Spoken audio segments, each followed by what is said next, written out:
नमस्कार। Atomic and molecular spectra का आज का जो हमारा आर्टिकल है, उस आर्टिकल में हम स्टडी करेंगे जीमन इफेक्ट। जीमन इफेक्ट क्या होता है और जीमन इफेक्ट को स्टडी करने के लिए एक एक्सपेरिमेंटल सेटअप भी है, तो उसका एक्सपेरिमेंटल सेटअप भी एक्सप्लेन करेंगे। साथ में जीमन इफेक्ट की जो दो टाइप्स है, normal Zeeman effect and anomalous Zeeman effect, उसमें से ओनली हम नॉर्मल जीमन इफेक्ट की एक्सप्लेनेशन को स्टडी करेंगे। ठीक है, तो आज का आर्टिकल हम स्टार्टिंग करते हैं जीमन इफेक्ट से कि जीमन इफेक्ट क्या होता है, और उसके बाद इन दोनों टाइप्स की डेफिनेशन, और then thereafter we will study about experimental setup of Zeeman effect and then we shall explain normal Zeeman effect. ठीक है, तो जीमन इफेक्ट होता क्या है? अगर इसका इंट्रोडक्शन से स्टार्ट करें तो इस पे इंट्रोडक्शन कहां से बनती है? अगर हमारे पास कोई लाइट सोर्स है, कोई लाइट सोर्स हमें गिवन है, उस लाइट सोर्स से हमें लाइट मिल रही है, और उस लाइट को अगर हम किसी स्पेक्ट्रोमीटर के अंदर स्टडी करते हैं तो मान लीजिए कि उस लाइट सोर्स की हेल्प से हमें लाइन स्पेक्ट्रा मिल रहा है। ठीक है, कोई लाइट सोर्स है, उसे हमें लाइन स्पेक्ट्रा ऑब्जर्व हो रहा है स्पेक्ट्रोमीटर के अंदर।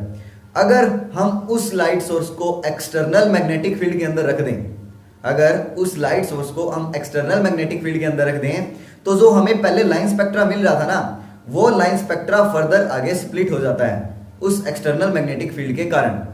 इसी स्प्लिटिंग को हम जीमन इफेक्ट का नाम देते हैं। जीमन नाम के साइंटिस्ट ने 1896 के अंदर इस इफेक्ट को इंट्रोड्यूस किया था कि splitting of spectra, splitting of spectral lines, spectral lines की splitting in presence of external magnetic field on the light source. अगर हम लाइट सोर्स को एक्सटर्नल मैग्नेटिक फील्ड के अंदर रख दें और उस लाइट सोर्स से जो हमें पहले स्पेक्ट्रल लाइंस मिल रही थी वो आगे फर्दर स्प्लिट हो जाती हैं, और उसी स्प्लिटिंग को, एक फिनोमेना को उन्होंने इफेक्ट का नाम दिया जीमन इफेक्ट, जो 1896 के अंदर जीमन नाम के साइंटिस्ट ने दिए थे। अब इसके आगे फर्दर टू टाइप्स हैं, पहला normal Zeeman effect and thereafter anomalous Zeeman effect. Anomalous क्या होता है और नॉर्मल जीमन इफेक्ट क्या होता है, इनकी डेफिनेशन भी बताऊंगा, बट पहले इसका एक एग्जांपल एनालॉग समझते हैं। इसका कंपैरिजन के अंदर है तो जीमन इफेक्ट को आप ऐसे समझ सकते हो जैसे कि केले का पत्ता, बनाना होता है, बनाने का ट्री, तो बनाना के ट्री का एक पत्ता होता है। अगर एक पत्ता एक स्पेक्ट्रल लाइन को शो कर रहा है, मान लीजिए ये एक केले का पत्ता है और ये एक स्पेक्ट्रल लाइन है। ठीक है, अगर हमने इसके ऊपर फोर्स लगाया, तो अगर इस पे फोर्स लगाने के बाद हम इसको अलग अलग स्ट्रिप्स के अंदर डिवाइड कर सकते हैं इस तरह से कि अलग एक स्ट्रिप, दो स्ट्रिप, तीन स्ट्रिप, इसको मतलब चीर के अलग अलग पत्तों, इस पत्ते को, पूरे पत्ते को अलग अलग तरह से चीर के हम अलग अलग स्ट्रिप्स के अंदर डिवाइड कर सकते हैं। ठीक है, ये एक प्रकार की फोर्स लगाई। इसी तरह से जो हमें लाइन स्पेक्ट्रा मिला किसी लाइट सोर्स की हेल्प से, मान लीजिए कि ये स्पेक्ट्रा मिला हमें, एक ये जो स्क्रीन है, इस स्क्रीन के ऊपर एक लाइन स्पेक्ट्रा, एक ही लाइन मिली जिसे आप सिंगलेट का नाम दे सकते हो, सिंगलेट। ठीक है, अब एक लाइन मिली, अगर हम ये किसी बिना मैग्नेटिक फील्ड के प्रेजेंस के अंदर हमें सिंगलेट मिल रहा है किसी लाइट सोर्स से की वजह से, अगर हम उसी लाइट सोर्स को एक्सटर्नल मैग्नेटिक फील्ड के अंदर रख दें तो ये एक लाइन के अंदर नहीं रहेगी, बट आगे फर्दर उसकी स्प्लिटिंग हो जाएगी। किस तरह से? थ्री ट्रिपलेट के अंदर, उसकी ट्रिपलेट के अंदर स्प्लिटिंग होना। अब एक लाइन यहाँ पे बनेगी, एक लाइन यहाँ पे बनेगी, एक लाइन यहाँ पे बनेगी, यानी कि एक लाइन नहीं रहेगी, बट उसके आगे फर्दर तीन लाइन के अंदर स्प्लिटिंग होगी, यानी कि सिंगलेट ट्रिपलेट के अंदर फॉर्म होगी। ये तो ही नो फील्ड, जब कोई फील्ड अप्लाई नहीं था, बट ये इसमें है इन प्रेजेंस ऑफ मैग्नेटिक फील्ड। मतलब जीमन इफेक्ट है क्या? जीमन इफेक्ट एक ऐसा इफेक्ट है जो स्टडी करता है स्पेक्ट्रल लाइंस को। स्पेक्ट्रल लाइंस को जब वो, या फिर आप कह सकते हो वो कंपेयर करता है उन स्पेक्ट्रल लाइंस को जब कोई भी light source external magnetic field के अंदर पड़ा है। ठीक है, तो उसकी वजह से जो स्पेक्ट्रल लाइंस मिलेंगी, और जब वो लाइट सोर्स किसी एक्सटर्नल मैग्नेटिक फील्ड के अंदर नहीं पड़ा, तब उसके अंदर जो स्पेक्ट्रल लाइंस मिलेंगी, उन दोनों के स्पेक्ट्रल लाइंस के बीच का कंपैरिजन, तो वो एक प्रकार का जीमन इफेक्ट हो गया। यानी कि अगर एक्सटर्नल मैग्नेटिक फील्ड के अंदर रखा तो एक लाइन सोर्स आगे फर्दर स्प्लिट हो जाती है अलग अलग लाइंस के अंदर। अगर सिंगलेट स्प्लिट हो रही है थ्री ट्रिपलेट के अंदर, जिसका एक सेम टू सेम आ रहा है, जिसको हम पाई कंपोनेंट कहते हैं, और दो इस सेंट्रल जो लाइन है, सेंट्रल से इक्वल डिस्टेंस के ऊपर दो लाइंस और मिल रही हैं, जिनको हम सिग्मा कंपोनेंट से डिनोट करते हैं, सिग्मा कंपोनेंट, और ये भी सिग्मा कंपोनेंट। तो इसको सिंगलेट को आगे फर्दर ट्रिपलेट के अंदर स्प्लिटिंग को हम कहते हैं नॉर्मल जीमन इफेक्ट। ठीक है, नॉर्मल जीमन इफेक्ट क्या है कि अगर लाइन स्पेक्ट्रा हमें एक सिंगलेट फॉर्म हो रहा है बिना एक्सटर्नल मैग्नेटिक फील्ड अप्लाई किए, अगर उसको ऊपर एक्सटर्नल मैग्नेटिक फील्ड अप्लाई कर दिया तो जो सिंगलेट हमें मिल रही थी वो सिंगलेट ना होकर आगे ट्रिपलेट के अंदर स्प्लिट हो जाती है, जिसके 3 कंपोनेंट आते हैं। और जो स्प्लिटिंग है ना, एक बात बताना भूल गया कि स्प्लिटिंग ऑफ स्पेक्ट्रल लाइन किसकी फॉर्म में, spectral lines into plane polarised component. Main बात तो यही थी कि प्लेन पोलराइज्ड कंपोनेंट्स होंगे उसके, ठीक है। जो स्प्लिटिंग हुई यानी कि ये जो 3 सिंगलेट आगे फर्दर ट्रिपलेट के अंदर स्प्लिट हुई है, ये तीनों की तीनों प्लेन पोलराइज्ड लाइंस होगी, प्लेन पोलराइज्ड स्पेक्ट्रल लाइंस होगी, ठीक है। तो एक प्लेन पोलराइज्ड कंपोनेंट का बात जरूरी है, इसके अंदर भी पोलराइज्ड कंपोनेंट के अंदर ही स्प्लिटिंग होगी एक्सटर्नल मैग्नेटिक फील्ड की प्रेजेंस के अंदर। जीमन इफेक्ट इतना समझ में आया कि क्या होता है, एक बार और इसको रिवाइज कर देते हो आप कि अगर एक्सटर्नल मैग्नेटिक फील्ड लगाया तो वो स्प्लिटिंग हो रही है स्पेक्ट्रल लाइंस की, उस एक्सटर्नल मैग्नेटिक फील्ड की प्रेजेंस के अंदर जो स्प्लिटिंग हुई लाइंस की वो किसके अंदर होगी, प्लेन पोलराइज्ड कंपोनेंट के अंदर होगी। This is called जीमन effect. Normal Zeeman effect यानी कि सिंगलेट आगे फर्दर ट्रिपलेट के अंदर हो रही है, जिसके 3 कंपोनेंट है, sigma, pi and sigma. Pi central component same to same और सिग्मा 2 उसके इक्वल डिस्टेंस के ऊपर 2 कंपोनेंट्स। ये नॉर्मल जीमन इफेक्ट हो गया। एनोमलस जीमन इफेक्ट क्या होता है, एनोमलस जीमन इफेक्ट वो होता है अगर कोई एक सिंगलेट की बजाय 2 हमें लाइंस मिलेंगी, यानी कि स्प्लिटिंग ना ट्रिपलेट की बजाय मल्टीप्लेट के अंदर हो, ठीक है। मल्टीप्लेट के अंदर कब होगी, अगर मान लीजिए केस लेते हैं हम सोडियम का, Na की 2 लाइंस हमें मिलती हैं स्पेक्ट्रा के अंदर, एक D1 लाइन एक D2 लाइन। ये अगर D1 लाइन है और ये D2 लाइन है, ठीक है, तो ये D1 और D2 line external magnetic field के अंदर D1 D2 नहीं रहती, बट आगे फर्दर स्प्लिट हो जाती है। एक तो 4 लाइन के अंदर मिलेंगी और दूसरी जो D2 लाइन है उसके आगे 6 कंपोनेंट मिलेंगे, 3 और 3 6, ठीक है। ये यानी कि अगर D2 लाइन है वो तो फर्दर स्प्लिट होगी 6 स्पेक्ट्रल लाइंस के अंदर, और D1 लाइन है वो 4 कंपोनेंट्स के अंदर स्प्लिट होगी। इसके कंपोनेंट कौन कौन से होंगे, sigma, pi, pi and sigma, और इसके सिग्मा, सिग्मा, पाई, पाई, सिग्मा, सिग्मा, ठीक है।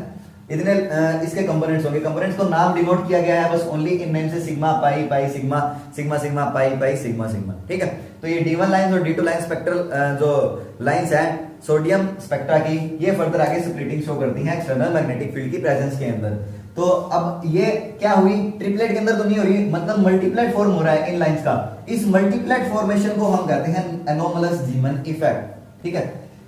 जब एक्सटर्नल मैग्नेटिक फील्ड लगाया तो ओनली कुछ ट्रिपलेट या फिर डबलेट की बजाय, स्प्लिटिंग की बजाय हमें लाइंस अगर मल्टीप्लेट मिल रही हैं तो उन मल्टीप्लेट की स्प्लिटिंग या फिर जो लाइंस की स्प्लिटिंग है मल्टीप्लेट के अंदर, तो उसको हम एनोमलस जीमन का इफेक्ट नाम देते हैं। और नॉर्मल जीमन इफेक्ट यानी कि सिंगलेट ओनली ट्रिपलेट के अंदर फॉर्म हो रही है तो वो नॉर्मल जीमन इफेक्ट होता है। और ये लाइंस कैसी होती हैं, plane polarised components, plane polarised spectral lines, plane polarised, याद रख लेना प्लेन पोलराइज्ड जरूर होगी।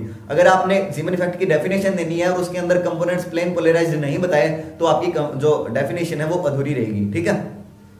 तो जीमन इफेक्ट के नॉर्मल एंड एनोमलस के बाद इसकी एक्सपेरिमेंटल सेटअप, कि जीमन इफेक्ट को स्टडी करने के लिए एक्सपेरिमेंटल सेटअप की भी जरूरत पड़ती है। किस तरह से होगा, now we shall talk about experimental setup to study Zeeman effect. Experimental setup, अगर एक्सपेरिमेंटल सेटअप का मतलब क्या है कि जीमन इफेक्ट को हम स्टडी करने के लिए एक ऐसा सेटअप तैयार करते हैं जो हमें बताएगा स्प्लिटिंग किस तरह से होती है। एक्सपेरिमेंटल सेटअप फॉर जीमन इफेक्ट जो जीमन ने यूज किया था।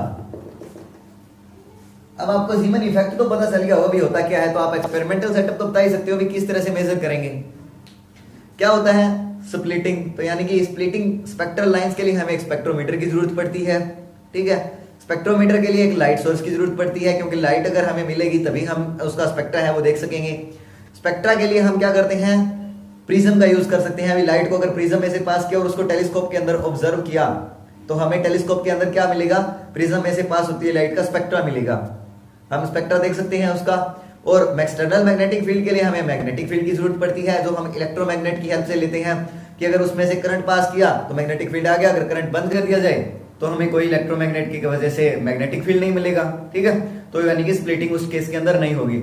अगर मैग्नेटिक फील्ड अप्लाई हो रहा है उस लाइट सोर्स के ऊपर तभी हमें स्प्लिटिंग है स्पेक्ट्रल लाइंस की वो मिलेगी, अगर मैग्नेटिक फील्ड नहीं है तो स्प्लिटिंग नहीं मिलेगी। यही जीमन इफेक्ट है, ठीक है। तो हमें क्या चाहिए, एक तो लाइट का सोर्स चाहिए, तो हम कंसीडर करते हैं कोई टी सोर्स, ऐसी ट्यूब है न्योन की discharge tube, neon discharge tube, जो क्या है सोर्स है, हमारा सोर्स है जिसके अंदर से लाइट एमिट होती है। अब इस सोर्स के ऊपर हम इलेक्ट्रोमैग्नेट की वजह से मान लेते हैं ये दो इलेक्ट्रोमैग्नेट है, ठीक है, एक इलेक्ट्रोमैग्नेट और एक दूसरा इलेक्ट्रोमैग्नेट। तो इन इलेक्ट्रोमैग्नेट की हेल्प से हम इस सोर्स के ऊपर लाइट सोर्स के ऊपर क्या अप्लाई करते हैं, मैग्नेटिक फील्ड अप्लाई करते हैं, इलेक्ट्रोमैग्नेट। तो इलेक्ट्रोमैग्नेट ये पहला क्या हुआ, सोर्स के ऊपर दो इलेक्ट्रोमैग्नेट। अब सोर्स से पता है हमें कि लाइट एमिट होगी, ठीक है, लाइट एमिट होगी, इसलिए हम एक कॉन्वेक्स लेंस लगा देते हैं यहाँ पे, कंडेंसिंग लेंस या फिर कॉन्वेक्स लेंस कह सकते हो सी, जो क्या करेगा, इस जो पैरेलल बीम ऑफ लाइट को कन्वर्स करेगा एक किसी पर्टिकुलर पॉइंट के ऊपर, ठीक है। और ये जो पर्टिकुलर पॉइंट हम मान लेते हैं, ये स्लिट कोलीमेटर होता है ना, कोलीमेटर की स्लिट है, इसके अंदर से पास होगा, यहां से पास, ये है कोलीमेटर। कोलीमेटर का मतलब पता है क्या होता है, कोलीमेटर अगर आपने स्टडी किया होगा बीएससी के अंदर रिजॉल्विंग पावर ऑफ टेलीस्कोप, जिसके अंदर आपने स्पेक्ट्रोमीटर देखा होगा, जिसकी एक प्रिज्म टेबल होता है, लाइट सोर्स होता है, लाइट सोर्स से लाइट आती है कोलीमेटर के अंदर, प्रिज्म टेबल के अंदर प्रिज्म में से लाइट पास होती है और देन टेलीस्कोप के अंदर एंटर होती है, ठीक है। ये हम सारा कुछ पढ़े, एक्सपेरिमेंटली भी आपने सही कर रखा होगा। अगर बीएससी 6 सेमेस्टर का अगर सिलेबस है एटॉमिक एंड मॉलिक्यूलर स्पेक्ट्रा का, तो इससे पहले ये सारे एक्सपेरिमेंट आ जाते हैं, ठीक है। तो आपने भी कोलीमेटर तो पता होगा भी आपको कोलीमेटर क्या होता है। तो कोलीमेटर के अंदर, इस कोलीमेटर की जो ये स्लिट होती है, इसके अंदर ये कन्वेक्स लेंस कन्वर्स करके बीम को पास आउट करवाता है, ठीक है। तो अब इस कोलीमेटर से जो लाइट पास होगी, वो लाइट हम पास कराते हैं लंबर गैर के प्लेट में से, जो एक हाई रिजोल्विंग प्लेट होती है वैसे तो। अब इस लाइट में एक प्लेट जिसका नाम है लमर के, ठीक है, ये एक नाम प्लेट है जो हाई रिजोल्विंग पावर प्लेट है, वेरी हाई रिजोल्विंग पावर। क्योंकि हमें इसको स्टडी करनी है, एक हाई रिजोल्विंग एपरेटस चाहिए जो क्या करे, जितनी स्पेक्ट्रल लाइट स्प्लिट हो रही है उनका स्पेक्ट्रा हमें रिजोल्व करके अलग अलग लाइन शो कर सके, ताकि हम उसको स्टडी कर सकें भी कितना उनका डेविएशन हो रहा है ओरिजिनल स्पेक्ट्रल लाइन से, ठीक है। यानी कि उनकी जो अपने पास मिलती है वेवलेंथ मिलती है, फ्रीक्वेंसी मिलती है, उनको मेजर कर सकें। तभी मेजर करेंगे ना अगर वो लाइंस हमें मिलेगी, स्पेक्ट्रल लाइंस हमें दिखेंगी। और वो कब दिखेंगी स्प्लिट हुई, क्योंकि जब हमारे पास एक हाई रिजोल्विंग पावर का अपरेटस होगा। तो इसलिए हम इसके अंदर एक लंबर गैर के प्लेट का यूज करते हैं, जो जीमन ने यूज किया था। अब उस प्लेट में से अगर लाइट पास हुई तो वो लाइट क्या करेगी, रिजोल्व होगी। अब उस लाइट को हम क्या करेंगे, किसी प्रिज्म में से पास आउट करेंगे जिसका कांस्टेंट एंगल ऑफ डेविएशन है, ठीक है। मान लीजिए ये कोई एंगल ऑफ ये प्रिज्म है, इस प्रिज्म में से अगर ये लाइट पास होगी तो ये लाइट फर्दर क्या करेगी, आगे स्पेक्ट्रा शो करेगी। और ये जो स्पेक्ट्रा मिलेगा हम ये ऑब्जर्व करते हैं किसी टेलीस्कोप के अंदर। ये अगर कोई टेलीस्कोप है, इस टेलीस्कोप के अंदर हम मेजर करते हैं इसको, जो स्पेक्ट्रा हमें मिलता है टेलीस्कोप। और इस टेलीस्कोप के ऊपर एक माइक्रोमीटर की स्लिट भी अप्लाई होती है, आईपीस के ऊपर माइक्रोमीटर स्लिट। अब ये जो माइक्रोमीटर स्लिट क्या करती है, ये रीडिंग लेने के काम आती है। अलग अलग क्रॉस वायर को सेट करके अलग अलग स्पेक्ट्रल लाइन के ऊपर हम उनकी रीडिंग मेजर करते हैं। जैसे आप रिजोल्विंग पावर का एक्सपेरिमेंट करते हो उसी तरह से, और उसको अलग अलग स्पेक्ट्रल लाइन के ऊपर एंगल ऑफ मिनिमम डेविएशन है वो कैलकुलेट करते हो, और वहां से हम उनकी वेवलेंथ और फ्रीक्वेंसी वगैरह भी कैलकुलेट कर सकते हैं। तो उसके लिए हमें क्या चाहिए, रिजोल्व्ड लाइन चाहिए। इसलिए हम लंबर गैर के प्लेट का यूज करते हैं, जो कि हाई रिजोल्व्ड पावर है, जिसकी हाई रिजोल्विंग पावर है। मतलब क्या है, अपरेटस में से सिंपल सा है कि एक तो जो नियॉन की डिस्चार्ज ट्यूब है जिसके अंदर से लाइट हमें मिलेगी, और वो कंडेंसिंग लेंस सी के ऊपर फॉल होने के बाद कन्वर्ज होती है कोलीमीटर की स्लेट के ऊपर। कोलीमीटर से लाइट हमें आगे फर्दर पास करवाते हैं लंबर गैर के प्लेट के अंदर, जो कि हाई रिजोल्व्ड है। उससे हम प्रिज्म में से और प्रिज्म से टेलीस्कोप के अंदर मेजर आउट करते हैं, ठीक है, स्पेक्ट्रा देखते हैं। तो ये सारा एक्सपेरिमेंटल सेटअप है जीमन इफेक्ट का। अब जीमन इफेक्ट को स्टडी करने के लिए एक्सपेरिमेंटल की बात तो होगी, एक्सपेरिमेंटल सेटअप की तो बात हुई। अब नेक्स्ट आर्टिकल आता है explanation of normal Zeeman effect, जो हमारे आज के लेक्चर का 3rd आर्टिकल है। इसके अंदर हम नॉर्मल जीमन इफेक्ट की जो एक्सप्लेनेशन है वो स्टडी करते हैं, किस तरह से इसके अंदर हमें स्पेक्ट्रा मिलता है, किस तरह से इलेक्ट्रॉन्स की ट्रांजिशन होती है। क्योंकि जो एटम है ना, कोई भी जो लाइट सोर्स है, लाइट सोर्स का एटम है, वो एटम के ऊपर जब एक्सटर्नल मैग्नेटिक फील्ड अप्लाई होता है तो वो लाइट सोर्स से निकल रही लाइन स्पेक्ट्रा का स्प्लिटिंग कर देता है, और वो ट्रांजिशन होगी तभी आगे स्प्लिटिंग होती है। और ट्रांजिशन के लिए हम नॉर्मल जीमन इफेक्ट का एक्सप्लेनेशन है वो स्टडी करते हैं, किस तरह से ट्रांजिशन होगी और किस तरह से उनकी स्प्लिटिंग होगी लाइंस की, ठीक है। अब हम आर्टिकल स्टडी करते हैं explanation of normal Zeeman effect. Normal Zeeman effect के एक्सप्लेनेशन के अंदर क्या आएगा कि नॉर्मल जीमन इफेक्ट होता क्या है, ये तो हम पहले जान चुके हैं, बट इसके अंदर जो ट्रांजिशन होती है जो दो लेवल्स के अंदर, और उन ट्रांजिशन की वजह से आगे फर्दर स्प्लिटिंग होगी जो स्पेक्ट्रल लाइंस की, वो किस तरह से होगी वो हमने इस लेक्चर के अंदर स्टडी करना है। तो एक्सप्लेनेशन ऑफ ज़ीमन इफेक्ट,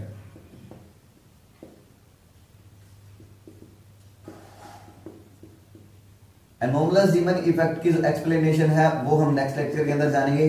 इस लेक्चर में ओनली नॉर्मल ज़ीमन इफेक्ट की एक्सप्लेनेशन ऑफ नॉर्मल, ये तो लिखना भूल गया, explanation of normal Zeeman effect anomalous की नेक्स्ट लेक्चर के अंदर।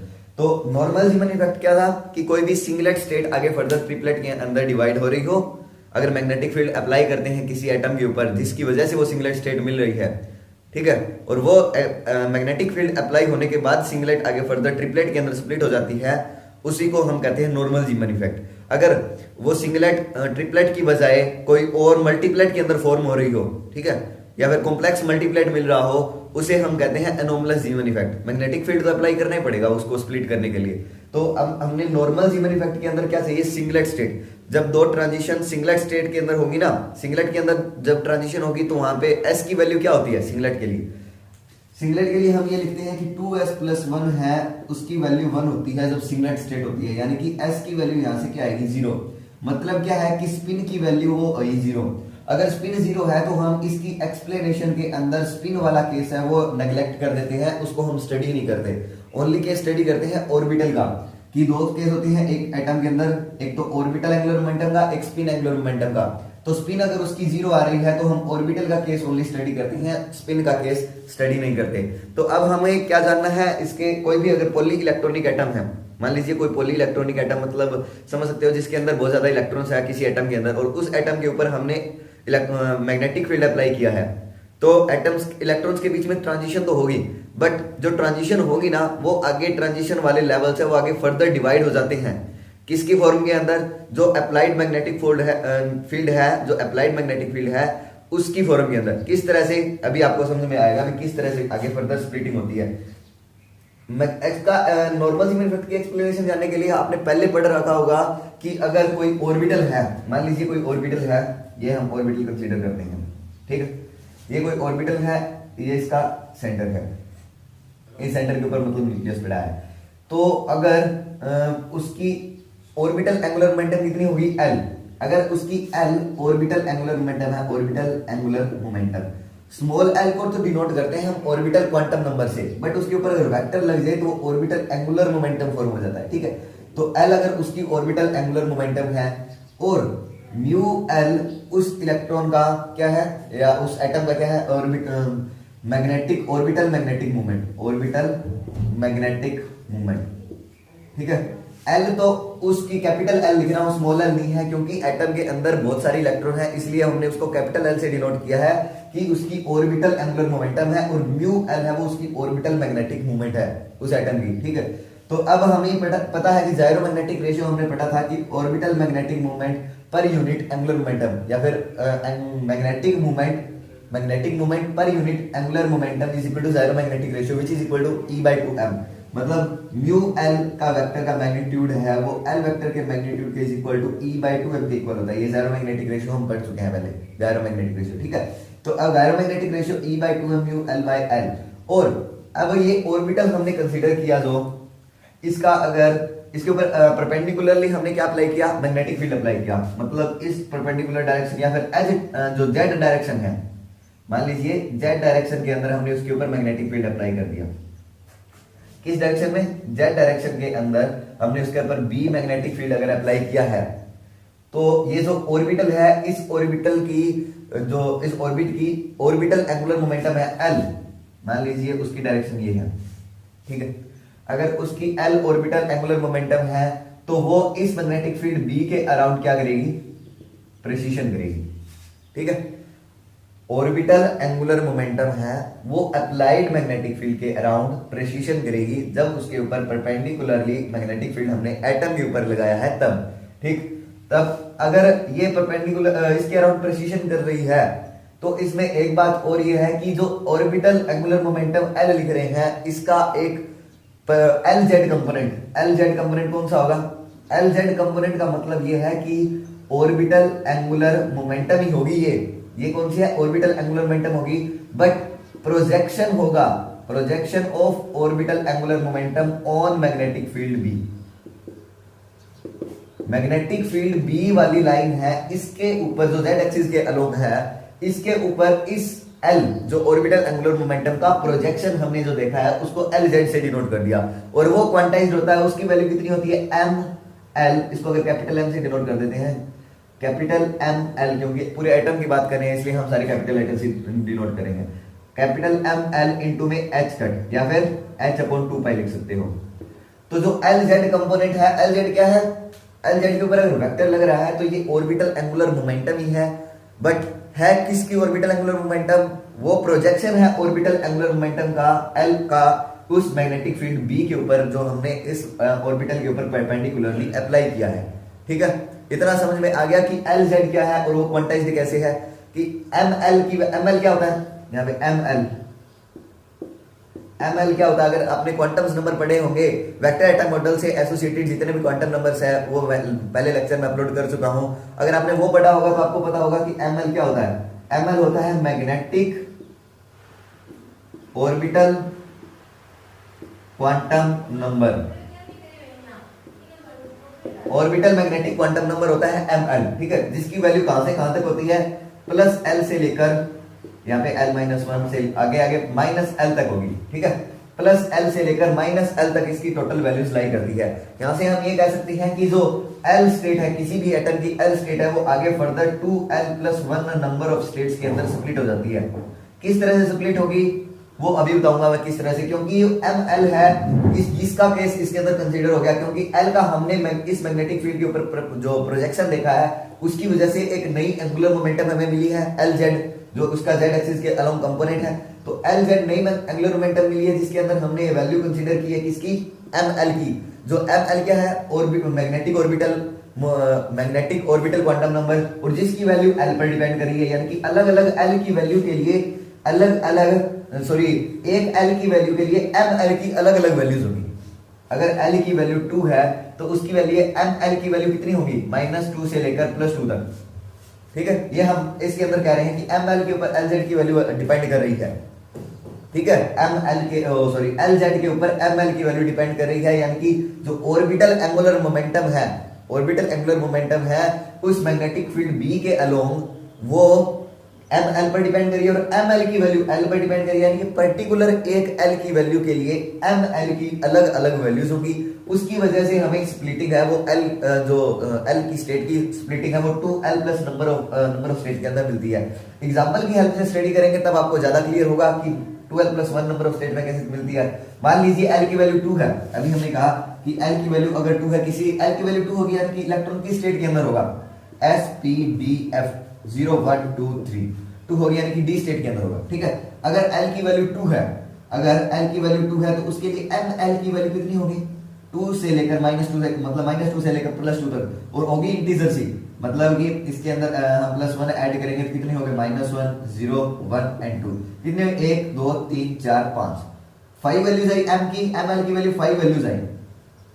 और हम कह रहे हैं कि किसी L की वैल्यू के लिए, एक L की वैल्यू के लिए वो स्प्लिट होगी 2L+1 के अंदर। L की वैल्यू 2 है, यानी कि 2 × 2+1 कितनी हुई 5, और ये टोटल 5 वैल्यूज आई, और ये कितने अंदर 5 है। मतलब इससे आपको समझ में पता चल गया होगा एक L की वैल्यू के लिए जो स्टेट है वो आगे 2L+1 नंबर ऑफ स्टेट्स के अंदर स्प्लिट हो जाती है। अब ये तो हमने ऑर्बिटल का केस किया कि अगर ऑर्बिटल L है, ऑर्बिटल एंगुलर मोमेंटम L है, इसकी डायरेक्शन ये है। तो एक बात और बताना भूल गया, जिसके अंदर हमने ये लिखा था μL डिवाइडेड बाय में जो गायरोमैग्नेटिक रेशियो की वैल्यू थी वो E/2 m ये थी। ठीक है, यानी कि मैग्नेटिक मूवमेंट है वो हम एंगुलर मोमेंटम की फॉर्म में इस तरह से लिख सकते हैं, इसको हमने इस साइड लिख दिया। ठीक है, अब इलेक्ट्रॉन के ऊपर पॉजिटिव चार्ज होता है, नेगेटिव चार्ज होता है। चार्ज इलेक्ट्रॉन के ऊपर नेगेटिव होता है। दो वेक्टर्स अगर नेगेटिव में हैं, मतलब क्या होगा कि उनकी डायरेक्शन है वो अपोजिट होगी। अगर मैग्नीट्यूड दोनों का इक्वल है और उनके बीच में नेगेटिव साइन है तो मतलब यानी कि उनकी डायरेक्शन है वो अपोजिट होगी। अब ये कह सकते हो कि ऑर्बिटल जो एंगुलर मोमेंटम है L, उसके बिल्कुल अपोजिट डायरेक्शन के अंदर μL होगा। ठीक है, कि μL की डायरेक्शन हमने ये क्यों लेके चला है, इतना समझ में आ गया होगा कि L के बिल्कुल अपोजिट डायरेक्शन में μL की डायरेक्शन होती है कि ऑर्बिटल एंगुलर मोमेंटम की डायरेक्शन और मैग्नेटिक मोमेंट म्यू एल की डायरेक्शन वो दोनों अपोजिट होती है, और ये म्यू एल है ये भी इस मैग्नेटिक फील्ड के अराउंड क्या करेगा, प्रेसिशन करेगा। ठीक है, अब ये दो केस हो गए, ऑर्बिटल का और इसके मैग्नेटिक मूवमेंट का, ऑर्बिटल एंगुलर मोमेंटम का और ऑर्बिटल मैग्नेटिक मूवमेंट का। अब इसके अंदर लार्मर प्रिसिशन की बात आती है, लार्मर प्रिसिशन, क्योंकि ऑर्बिटल एंगुलर मोमेंटम ये प्रिसिशन कर रहा है, मैग्नेटिक मोमेंट है ये भी प्रिसिशन कर रहा है, तो प्रिसिशन की frequency angular velocity, sorry frequency नहीं एंगुलर वेलोसिटी कितनी होगी, लार्मर प्रिसिशन।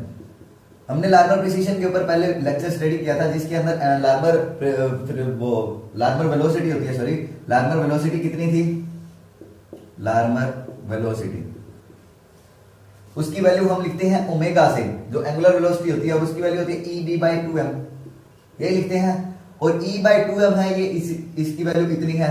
ठीक है, तो हम इसको ऐसे लिख सकते हैं, omega is equal to E/2m की जगह म्यू एल डिवाइडेड बाय में एल वेक्टर का मैग्नीट्यूड इनटू में b। ठीक है, इतनी उसकी क्या होगी, एंगुलर वेलोसिटी होगी, लार्मर वेलोसिटी जिसको कह रहे हैं इस प्रिसिशन की। ये जो प्रिसिशन हो रहा है इन दोनों की वेलोसिटी है एंगुलर वेलोसिटी, उसकी वैल्यू ये है mu L by L into B या फिर EB/2m। ठीक है, अब इसके अंदर इंटरेक्शन एनर्जी बात करते हैं, तो इंटरेक्शन एनर्जी कितनी होगी, इंटरेक्शन एनर्जी ऑफ प्रिसिशन, उसकी वैल्यू हम अगर डेल्टा E से डिनोट करें तो वो वैल्यू होगी, एक तो उसकी angular velocity omega angular velocity या फिर लार्मर वेलोसिटी, उसकी प्रोडक्ट हमने देखनी है उसके प्रोजेक्टेड, जो प्रोजेक्ट हो रहा है ना एंगुलर मोमेंटम का, प्रोजेक्टेड एंगुलर मोमेंटम है LZ कंपोनेंट, उसकी इस प्रोडक्ट के साथ। ठीक है, LZ क्या है, ऑर्बिटल एंगुलर मोमेंटम है, या फिर कह सकते हो projection of orbital angular momentum on magnetic field, and product of projection of orbital angular momentum L और मैग्नेटिक फील्ड इनटू में omega which is angular velocity या फिर प्रेसिशन की वेलोसिटी। ठीक है, तो उनकी प्रोडक्ट है दोनों की वो डेल्टा E या फिर कह सकते हो इंटरेक्शन एनर्जी। अगर एंगुलर मोमेंटम और वेलोसिटी दोनों की प्रोडक्ट करते हो तो आपको एनर्जी की यूनिट्स ही मिलेंगी, चेकआउट कर सकते हो यहां से आप। ठीक है, तो डेल्टा E की वैल्यू ये आई। अब डेल्टा E के अंदर ओमेगा और LZ की वैल्यू पुट करते हैं, तो ओमेगा की वैल्यू थी EB/2m और LZ की वैल्यू है ML इंटू में H कट। ठीक है, इतनी वैल्यू है। अब इसके अंदर हमने क्या लिखा है, डेल्टा E की वैल्यू है EB/2m ML H cut. M क्या है, मास ऑफ इलेक्ट्रॉन, और E है इलेक्ट्रॉनिक चार्ज। ठीक, अगर हम इसके ऊपर टर्म सेपरेशन लिखे डेल्टा T की वैल्यू, या फिर ऐसे लिख सकते हो वेव नंबर की फॉर्म में, एनर्जी को अगर वेव नंबर की फॉर्म में लिखना चाहो तो डेल्टा T की वैल्यू होती है minus delta T is equal to delta E/hc के इक्वल होता है।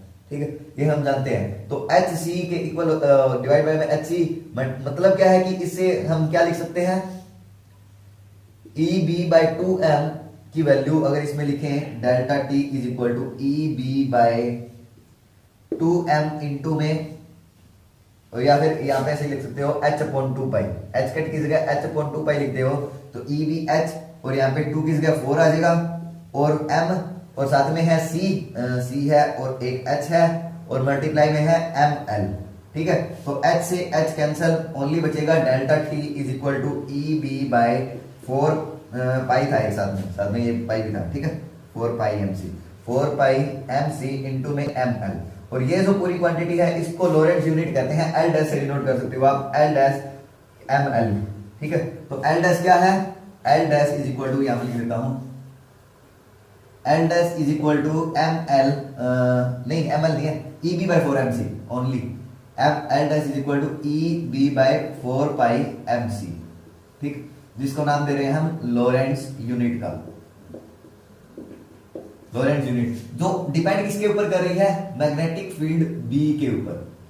और यहां से आप यह कह सकते हो कि जितनी एनर्जी है या फिर टर्म सेपरेशन है वो डायरेक्टली प्रोपोर्शनल है उसके मैग्नेटिक फील्ड के ऊपर, जितना ज्यादा मैग्नेटिक फील्ड अप्लाई करोगे उतना ही ज्यादा उसके अंदर सेपरेशन मिलेगा आपको। ठीक है, अब ये तो वीक मैग्नेटिक फील्ड की बात थी, अगर स्ट्रॉन्ग मैग्नेटिक फील्ड आ जाता है तो उसके लिए हमें एक नया इफेक्ट स्टडी करते हैं आगे, वो मैं इस लेक्चर में नहीं बताऊं कौन सा इफेक्ट है, वो आगे नेक्स्ट लेक्चर जब हम स्टडी करेंगे उसी लेक्चर के अंदर हम उसको डिस्कस करेंगे। तो L डैश की वैल्यू है वो EB/4πmc लोरेंट्ज यूनिट है। ठीक है, और इसके अंदर डिपेंड कौन सी कर रही है, ओनली मैग्नेटिक फील्ड B के ऊपर। ठीक है, अब इसके अगर एग्जांपल की हेल्प से हम इसको स्टडी करें तो एग्जांपल हम कंसीडर करते हैं 1D1 एंड शायद 1P1 का, तो उसमें आपको अच्छे, अभी हमने जो एक्सप्रेशन लिखा डेल्टा टी, जो नेगेटिव का डेल्टा टी है is equal to M L into L dash. Delta T क्या है यहाँ पे? डेल्टा टी अभी मैंने बताया था, डेल्टा टी चेंज इन वो एनर्जी है हर एक जिसके लिए एम एल की वैल्यू लाई करें। मतलब ये आप कह सकते हो delta T is the change in energy for each value of M L corresponding to the original level. जो ओरिजिनल लेवल होगा उसके कॉरस्पॉन्डिंग जो एम एल की वैल्यू चेंज हो रही है उसके हिसाब से जितनी एनर्जी चेंज होगी डेल्टा टी वो एनर्जी चेंज है। ठीक है, अगर एग्जांपल हम इसको स्टडी करें कि नॉर्मल जीवन इफेक्ट का हम एग्जांपल जाने भी जिसके अंदर ट्रांजिशन अलग से ट्रांजिशन होगी और वहां से हमें क्या मिलेगा? स्प्लिटिंग मिलेगी स्पेक्ट्रल लाइंस का।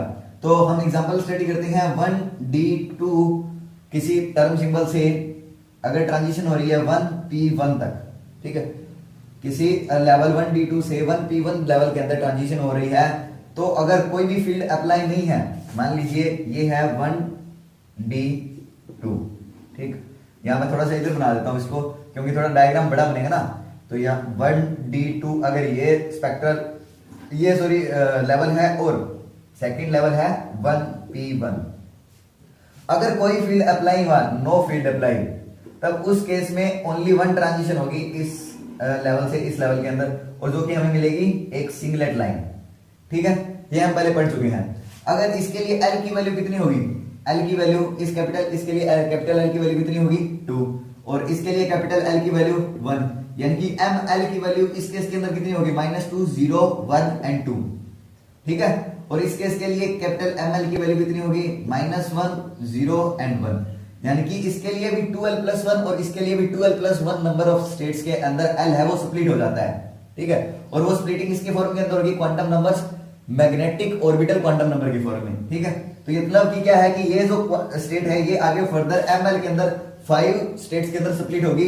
मतलब क्या है? 1, 2, 3, 4 एंड 5। ठीक है, 1, 2, 3, 4 और 5 ML वैल्यूज के लिए एक स्टेट है वो फर्दर स्प्लिट होगी। एक तो कि कौन कौन सी वैल्यू होगी इसके लिए?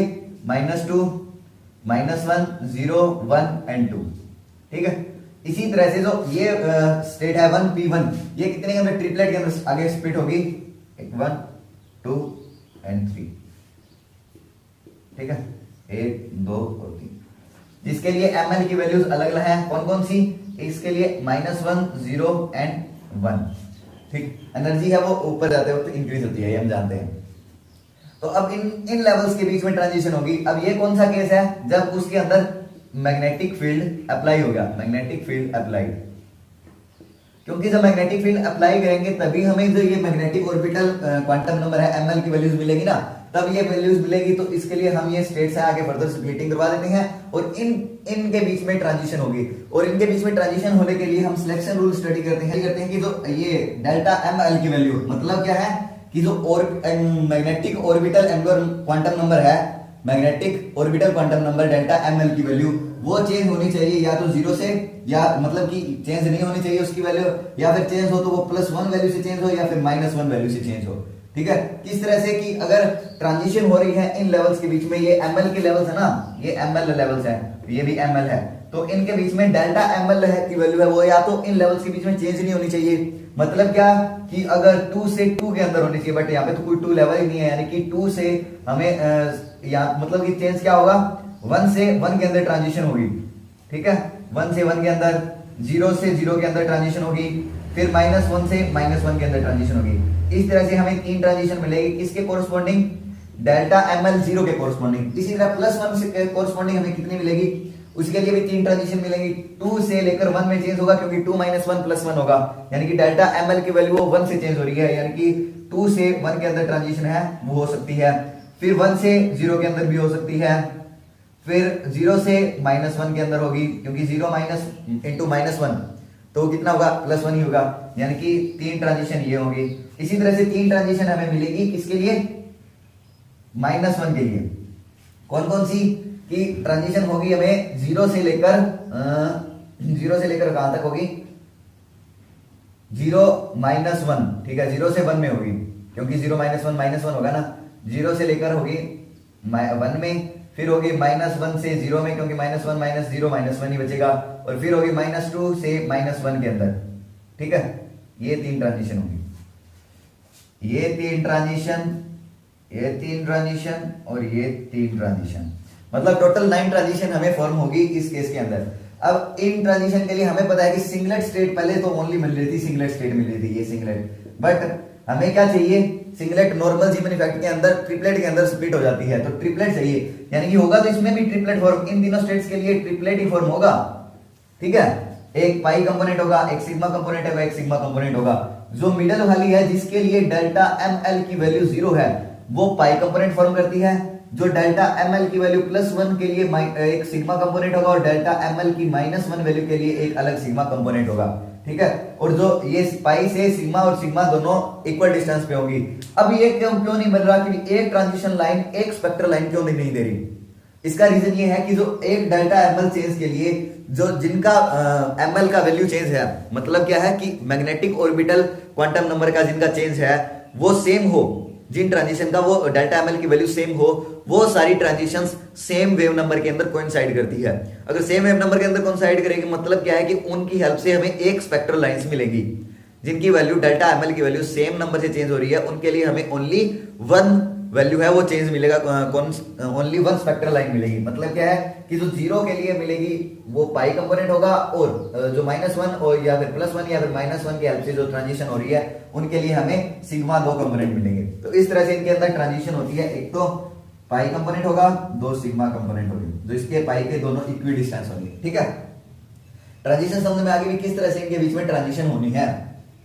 पहले तो हमें एक बार इसको रिवाइज करें तो ओनली एक स्टेट है वो फर्दर उसके अंदर हमने एल की वैल्यू के हिसाब से एमएल की वैल्यू लिखेंगे। एमएल मतलब orbital magnetic orbital quantum number, और फिर ऑर्बिटल मैग्नेटिक क्वांटम नंबर अगर जो अलग अलग उनकी लेवल्स बनेंगे दो लेवल्स के लिए, मतलब इस लेवल के लिए अलग magnetic orbital magnetic quantum number होगा, इसके लिए अलग मैग्नेटिक ऑर्बिटल क्वांटम नंबर होगा, तो इन सभी के बीच में ट्रांजिशन होगी और ट्रांजिशन हमें कॉरस्पॉन्डिंग आगे स्प्लिटिंग है वो देती है, ठीक है। और जो ये 3 कंपोनेंट मिल रहे हैं सिग्मा पाई एंड सिग्मा, ये तीनों कंपोनेंट पोलराइज्ड होते हैं, पोलराइज्ड कंपोनेंट।